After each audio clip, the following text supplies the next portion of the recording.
To je podcast Odbita do bita. Mi da sva Tomič in Kerec, da smo hoteli biti tako televizijski, kao Anžej Norušat, da, dober dan. Ok, Val 202. Play Odbita do bita. Maruša in Anžej z gosti o sodobnih tehnologijah. Zelo, zelo vesela, da sva nazaj začela z najnimi najljubšimi korporacijami, ki jim je vseeno za slovenščino, pa še za kaj, pa še za koga, ampak o slovenščini in korporacijah sva govorila prejšnjič, nadaljujeva sicer nekje drugje, ampak velja, da sva doma v vseh aplikacijah za podcaste in na val202.si. Dobrodošli ste še prek maila, pa Twitterja, Instagrama, ne vem, kako bo najlažje in najhitreje, da kakšno rečemo. Druga epizoda 7. sezone pa, Anže, zanima me, če imaš izpit. Ja, nasplošno in ne specifično glede te teme. Tako bom rekel. Govorila bova o dronih, v slovenščini o brezpilotnih letalnikih. Seveda je to tehnologija, ki ni nova, ampak se mi zdi, da se vseeno o njej nič ne pogovarjamo, oziroma vse ne pogovarjamo tako zelo veliko kot o kateri drugi tehnologiji. Mogoče tudi zato, ker zasebna raba dronov ni tako razširjena, ker ni poceni in ker so številni predpisi in izpiti in pravila. O tem bomo govorili. Danes je z nama Matej Lavka. Matej, živijo? Živijo in hvala za povabilo. Matej, mojster videa in letenja sem te poimenovala v zasebnem pogovoru z Anžetom, ampak čisto resno, povej nam, s čim se ukvarjaš. Ja, predvsem se ukvarjam z videoprodukcijo. En velik del tega je pa tudi letenje z droni in snemanje z droni. Snemamo veliko TV reklam, filme in take stvari. Pa tehnično gledano si mojster, to bi lahko dal na vizitko. Recimo bolj snemanja kot letenja, no? Ker jaz v bistvu upravljam na dronu, bolj kamero, leti pa Mare Ružič, to je moj kolega, s katerim skupaj delajo te stvari. Mare je pilot, Matej je mojster. Zdaj pa lahko začnemo. Odbita do bita. Prva tema bo komercialna raba brezpilotnih letalnikov. Pričakovanja uporabnikov se mi zdijo vedno večja, če v oglasih ali glasbenih spotih ali predstavitvenih spotih nekega podjetja ni posnetkov zraka, skoraj več niso gledljivi ali pa ne več tako gledljivi. Ne vem, Matej, ali se motim. Ti ustvarjaš številne videokampanje, je torej uporaba dronov v komercialne namene še modna muha ali že neko nenapisano pravilo? Pa po moje bolj že nenapisano pravilo, no? Ker že skoraj ni enega TV oglasa, ki ne bi imel noter posnetka z dronom. Mislim, so, ampak recimo bolj specifično mi največ delamo za avtoindustrijo, tukaj pa skoraj nujno so dron posnetki. No? Recimo, če snemaš neko reklamo za neko verigo trgovsko, tam ponovadi ni to nujno, ampak za bolj specifične stvari, kot je avtoindustrija, pa je skoraj nujno. No. Lažje, zelo včasih so to mogli snemati s krajni ali pa kdaj tudi s helikopterji, če je budžet dovoljeval, zdaj pa pač je zelo lažje dvigati dron v zrak in narediti posnetek. Ne. Ja, ker si rekel krajn, to je dejansko žerjav, ki je imel kamero obešeno. Tako, ja, tako, da so lahko dvignili gor. Zdaj pa dejansko pošljaš tega helikopterča, ki me zre. Ja, prgeš ga daš v zrak 5 minut. Pristaneš in to je to. Ja, malo drugače, pripela cel žerjav sabo, no, tako.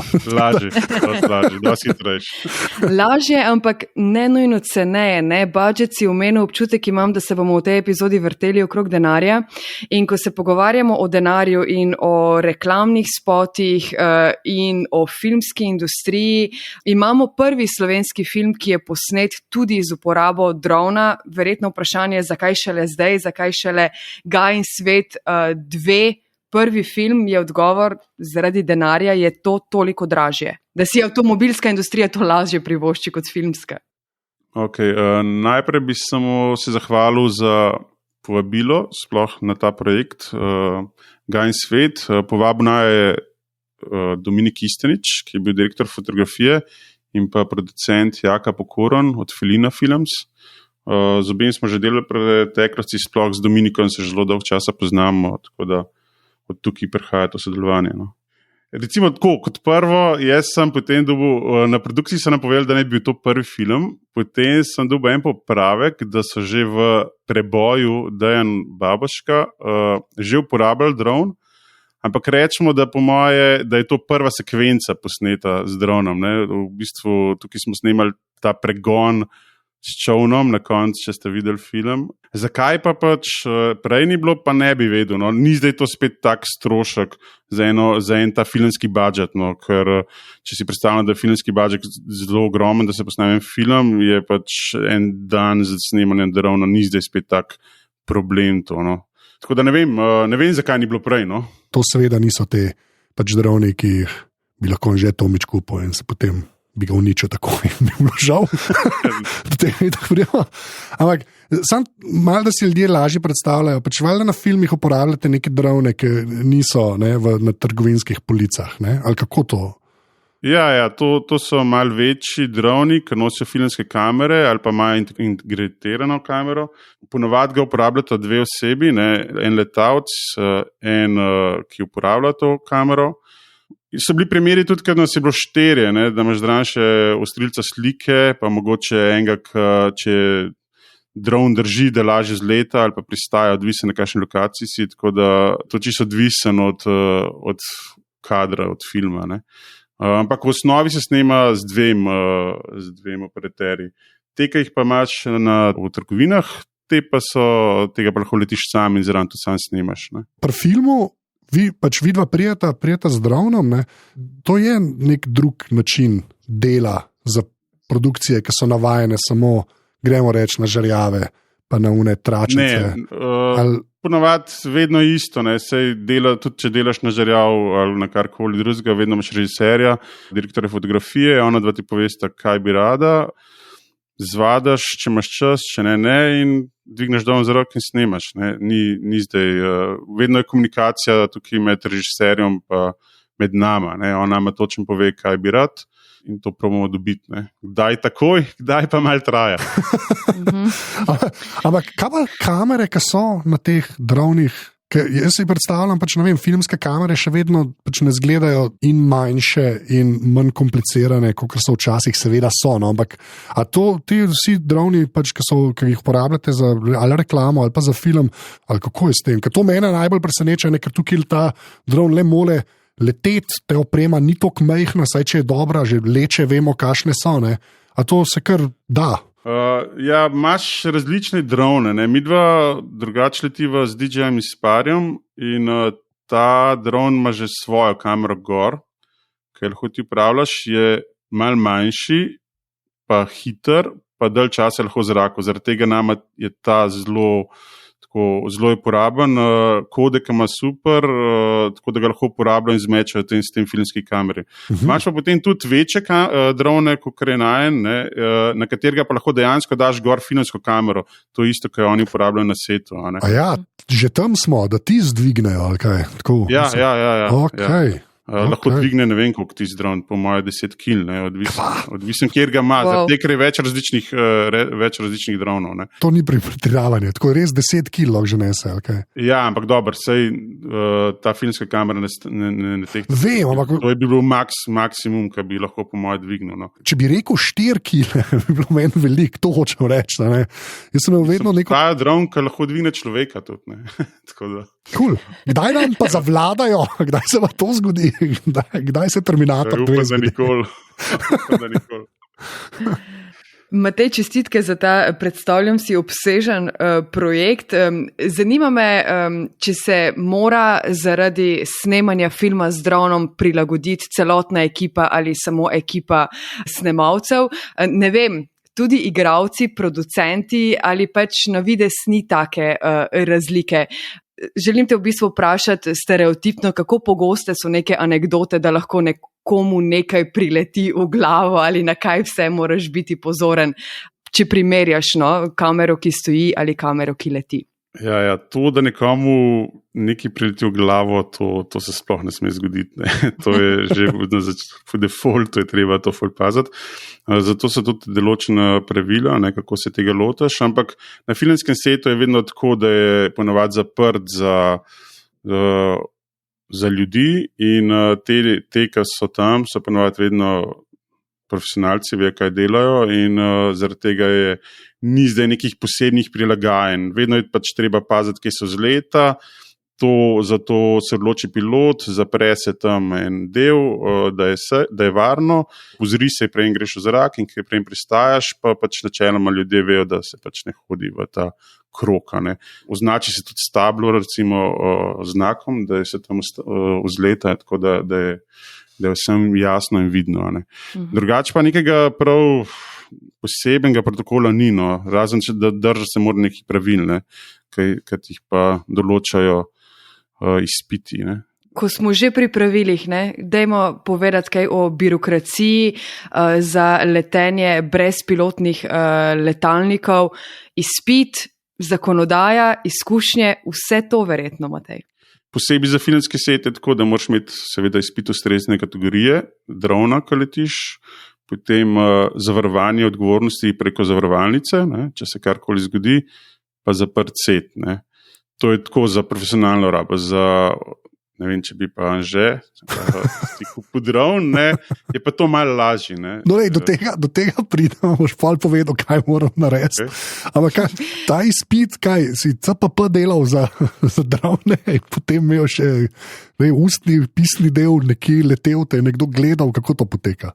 Ja, dejansko, to je tako, kot da bi delal CPP, pač greš prijaviti se moraš registrirati se moraš na agencijo za civilno letalstvo, na CAA, dobiš dokumentacijo, greš, se prijaviš in greš tja in odpišeš en izpit. Ampak to je zdaj spet za katero kategorijo, ker kategorije je več, bolje, močnejša je, bolj zahtevna je, potem imaš tudi daljše te pripravljalne obdobja izpita in tako naprej. Ampak recimo, če gremo čisto hitro za odprto kategorijo A1, A3, to, kar lahko naredi Anže, pa vsak posameznik lahko narediš online. Za A2 moraš iti že pisati izpit, potem imaš pa še specifik kategorije, ki je pa treba pač delati en mal daljši tečaj, prav z njimi, z inštruktorji in predavanji in tako naprej.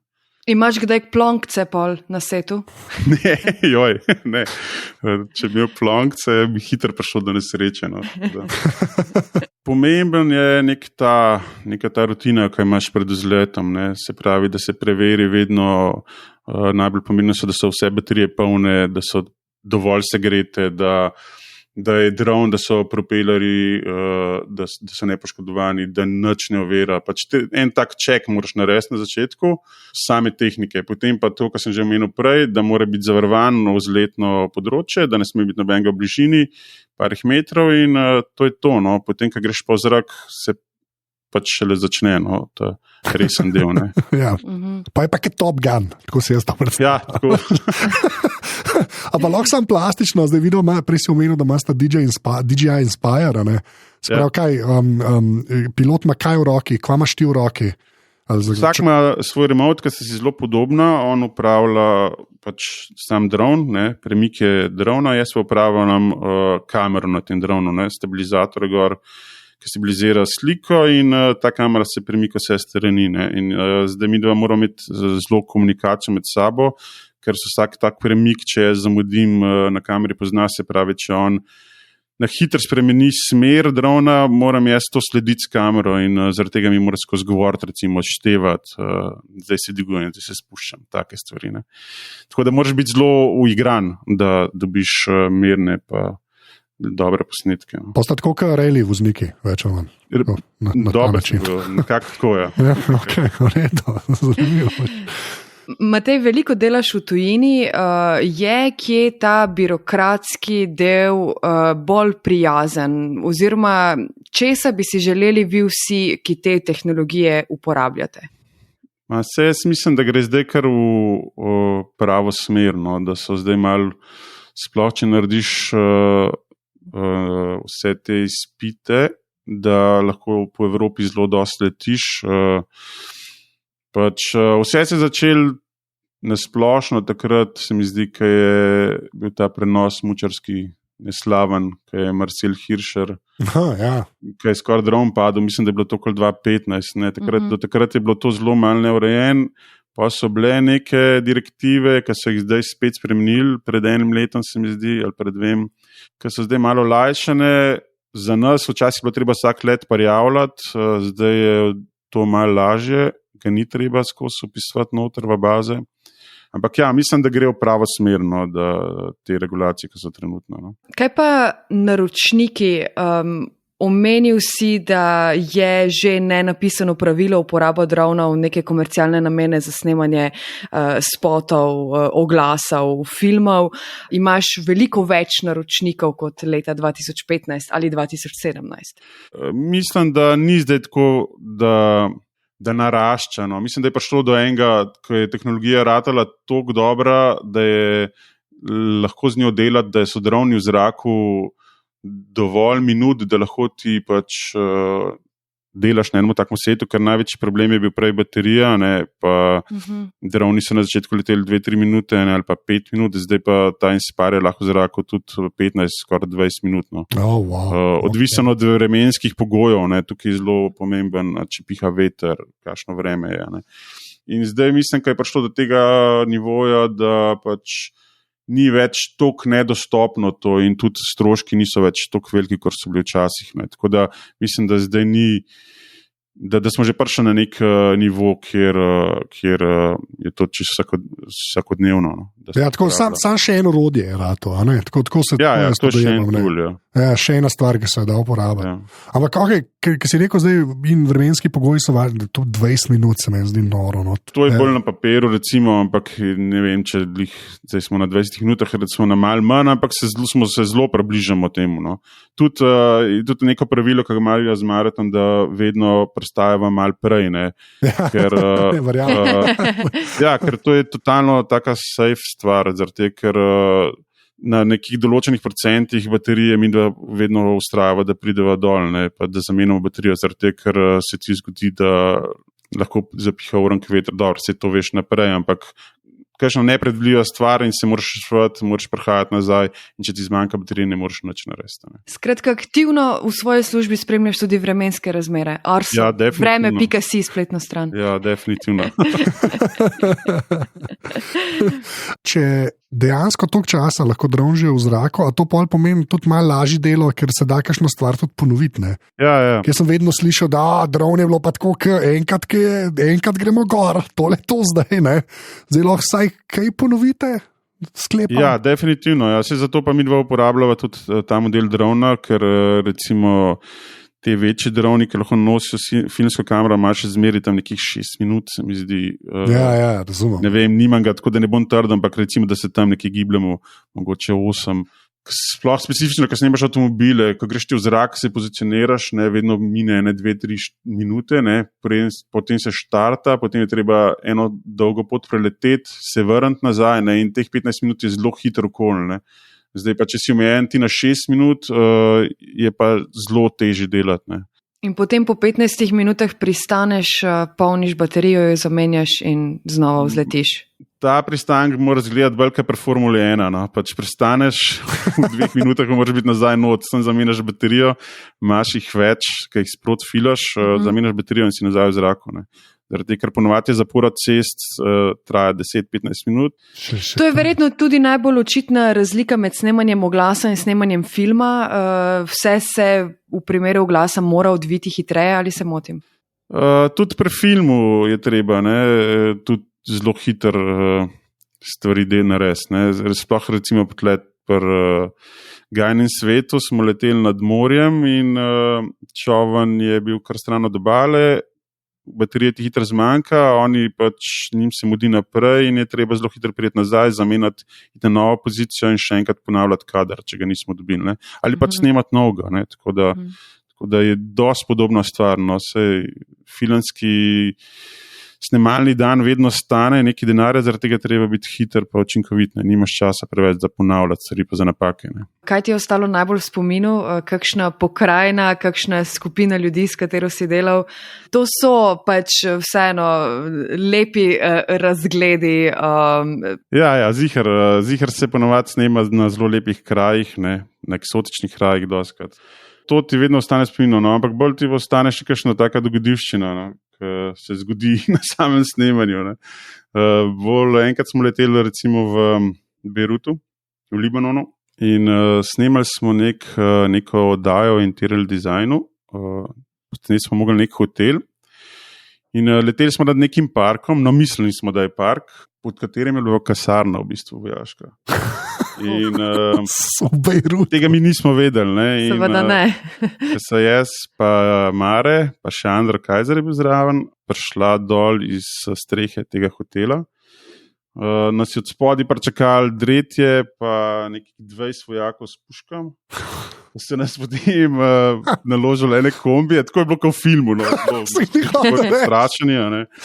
In se nas naložili v neke kombije in se nas vozili tako ene pol ure stran v neko blokovsko naselje, zaprli cesto za nami. Tako, mi smo bili orank prestrašeni, ne. V bistvu se nas potem pelali po enemu hodniku imene kuhne, v eno tako malo sobo, na kateri je bil prežgan ta ventilator, pa lučke utripala, tako dejansko, zdaj prav vidimo filmski prizor, in noti sedel en pač poveljnik, zelo neprijazen, pa so nas imeli tam noter 3 ure, nič nismo razumeli, kaj se dogaja. Potem so nas naložili spet v druge kombije, nas pelali pa na neko bolj tako, neko bolj policijo, neko ministrstvo, kjer je v bistvu dejansko prišel nekdo, ki je angleško z nami govoril, pa pregledal dron, nam je dal roko, smo se malo bolj resno pogovorili in na koncu nas po pregledu tega drona, ko so dejansko videli, da ne snemamo te vojašnice, so nas potem spustili. Okay. Zbrisali so posnetke, videli so, da snemamo dejansko TV oddaje, da snemamo hotel in potem so nas spustili. Ampak je bilo pa tako 8 ur največjega strahu, no, pač nismo vedeli, če bomo prišli živi od tam. Matej, je nauk zgodbe, te zgodbe ta, da preden greš v tujo državo, prelistaš vsa pravila, vse njihove zakone na tem področju? Ja, jaz mislim, da tudi v Sloveniji ne smeš leteti na dvojašnico, no, tako da to ni zdaj problem države, to je bolj problem, ja. Ampak dejansko nismo videli, ker je bila ta dobro skrita pod drevesi, iz zraka se res ni videl. Nesrečen slučajno, se ponovadi se vedno to pogleda, pa vedno prečekira, kaj delaš, ampak tukaj pa res zgledali, da bi bile tu nad enim gozdom. No. To so te nasveti, ki jih odbita daje ljudem, ne leteti zdravni nad vojašnicami. Ne leteti zdravni nad vojašnicami, sploh ne v Libanonu. Zato si mojster. Ja.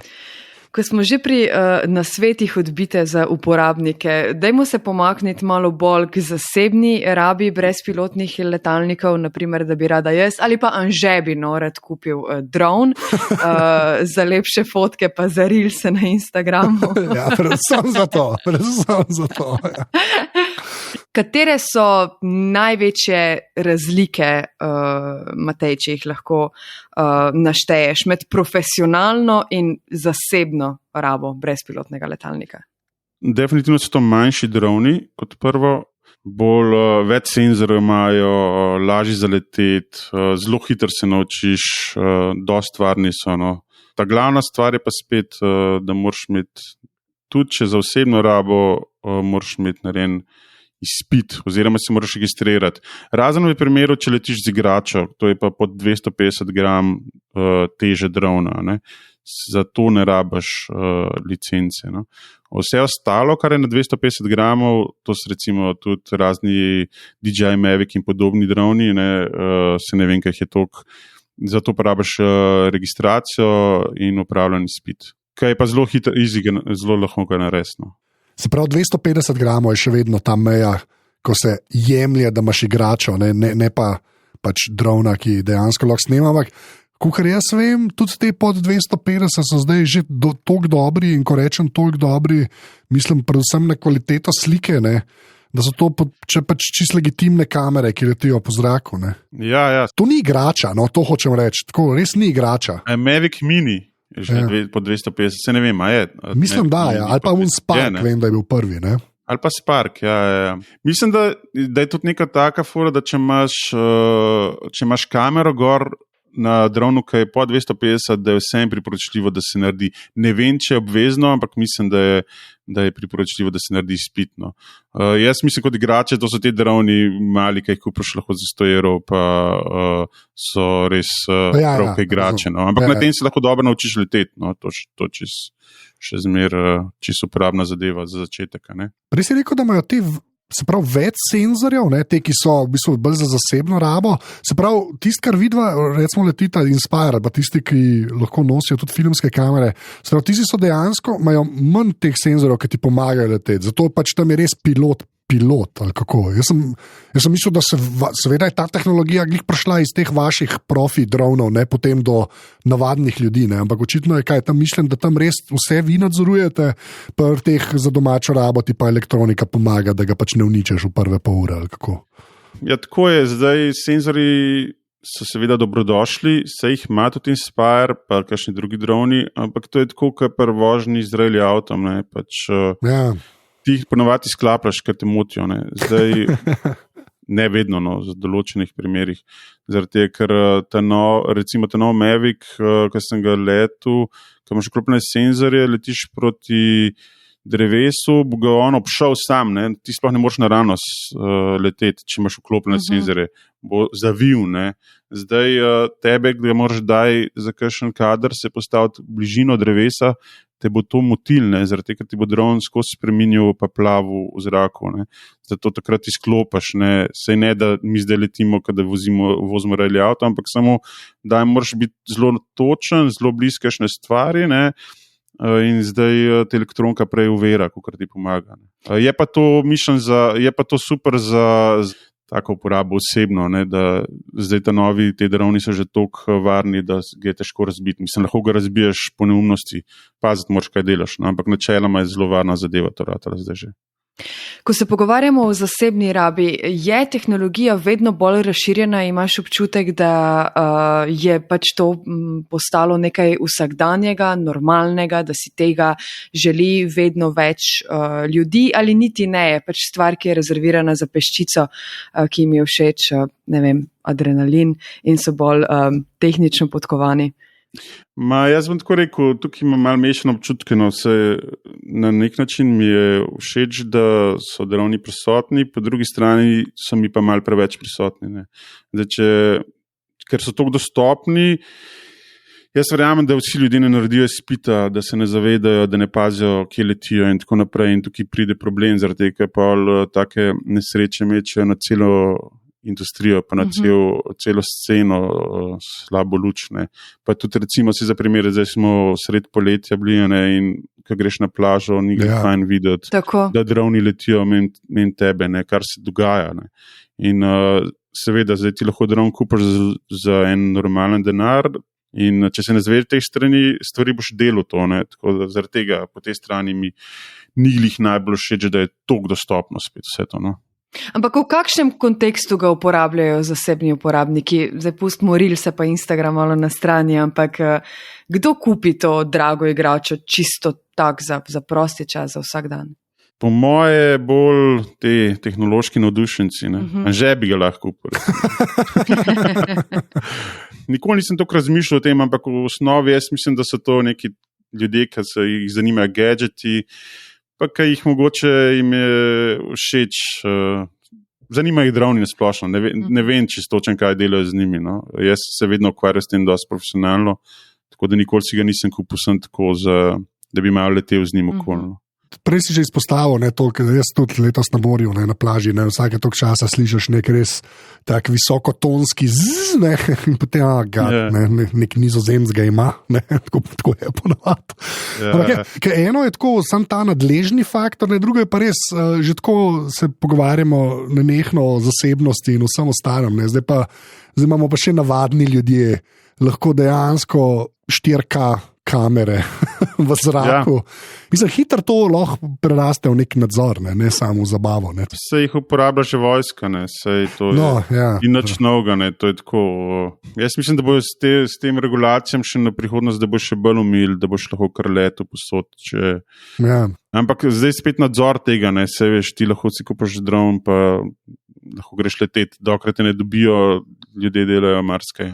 Jaz mislim, da boš ti bolj v smer nekih teh appov, ki boš ti dvignil dron, da bojo točno vedeli, da si ga dvignil, ne? Da bo to tako reguliran, se drugače skoraj nemogoče. Ne, sem tudi tam obstaja za to resne ne pridiprave, gremo tako reči, je tudi tam obvodne. Tako da, ampak če prav razumem, ko bo tretja svetovna vojna, ti už kar v bistvu, rekel, prvi bojni črti, ne, ampak boš koristen, ne, reče, z znanjem, ki ga imaš. Ne. To je res slaba šala, ampak tako, mislim, mi je všeč, da si to omenil. No, sploh to, koliko sem mi pogovarjal, se mi zdi, da ta zasebnost pa nadležnost, se mi zdi, da sta bolj pereč problem, no, če si iskreno. Ne. Ampak ja, to, kar se pač zdravni dela v vojaške namene, je pa sploh ena groza, ki je težko, jaz jo zelo težko razumem. No. Tako, noro je kam vse se, tako kot vedno, ne. To je kar zdaj res že mantra odbitene. Tehnologija! In potem tudi, moj bog, tehnologija. O nadležnosti sem želela dodati samo to, še sreča, da imamo električne skiroje, sicer bi znali biti droni najbolj nadležna tehnologija. Se strinjam, ja. Čeprav jaz mislim, da je kamera je tisto, kar to res spremeni. Jaz mislim, da so višji droni. Jih je manj, ampak kamera mislim, da tisto naredi. Ja, mislim, to, kar si pregovoril, da so droni visoki, spet le en problem, ki pride pri ljudeh, ki ga pač kupijo, ne naredijo izpita, pa se ne zavedajo točno, kaj delajo. Recimo, po vseh pravilih ti lahko letiš do 120 metrov, zaradi tega, kar je višje že kršenje enega zračnega prostora. Ne. Droni sami so pa softversko limitirani na 500 metrov. Ne. Ti lahko ta dron zelo visoko dvigneš. Ne. In tukaj spet pride do enega problema. Ne. Gor imamo v zračnem prometu še razne jadralce, avione in podobne stvari, ne? Tako da 500 metrov visok ni glih fajn iti. To sploh pomislil nisem, da je jadralno padalo. Nisem problem, da ti kar greš v zrak. Ne? Ja, valjda, ja.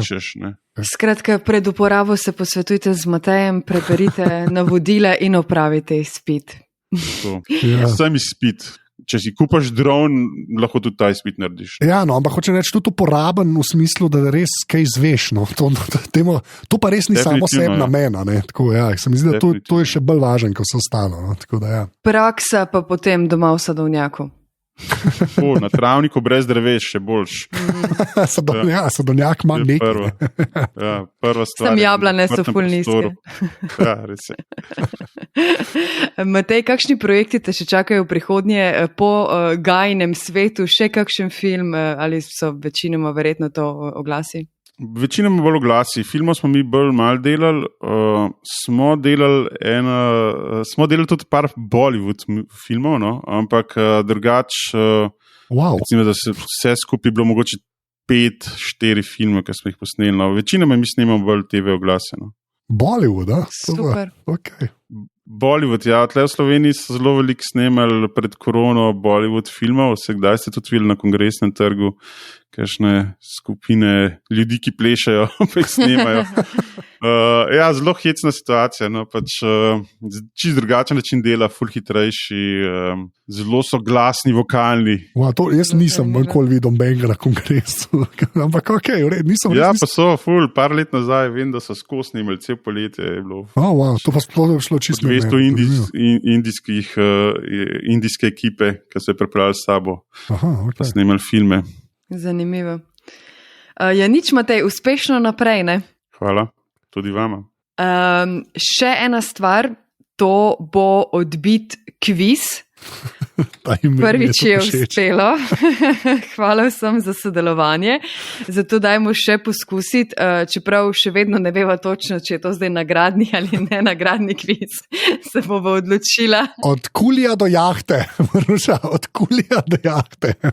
Se bova odločila in sporočila. Anže, če še kdo ne ve, o čem govoriva, kakšna so pravila sodelovanja? Ja, eno vprašanje je, ABC so odgovori, en je pravilen, pa načeloma mogoče je nagrada.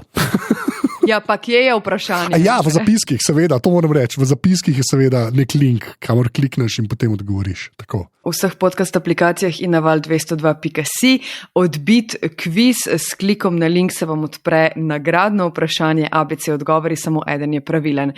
In pred novim vprašanjem še pravilni odgovor na prejšnje vprašanje. Jerca Kos je spraševala.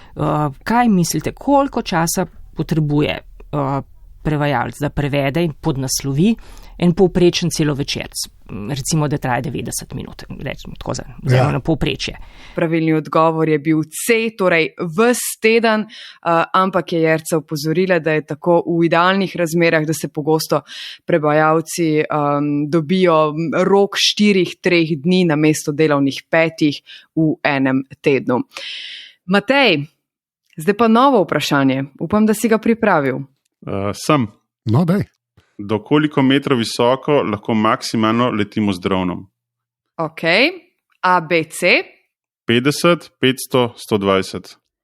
A, 50, B, 500 metrov, C, 120 metrov. Ti bi lahko vodila Lepo je biti milijonar. To je bilo zelo. Hvala, če je to bil kompliment. Ja, je bil, zelo je res. Ne, res je kompliment, res ful je dobro izpadel. Okay. Ne, super vprašanje, drugače. Tako da ljudje, ki so poslušali, bi načeloma mogli to vedeti, tako da nič slabega. Evo. Glasujte, sodelujte v zapiskih. Matej, nama boš povedal odgovor, sporočila ga bova prihodnji teden. Hvala za pozornost, hvala Matej Lavka, da si se oglasil v Odbiti dobita. Hvala tudi vama. Anže? V zapiski so seveda obstajajo pri tem podcastu v vseh podcast aplikacijah, pa na valdesoda.si. Sicer pa dajte še kakšno oceno v Apple Podcasts, to tudi pomaga, da tam algoritmi imajo malo bolj radi. In pa odbita@tvslo.si za vse, ki bi radi mail poslali. Ker dajte ga. Dejansko ljudje pošiljajo maile, tako da lahko tudi ti, ki tole poslušaš, pošlješ mail.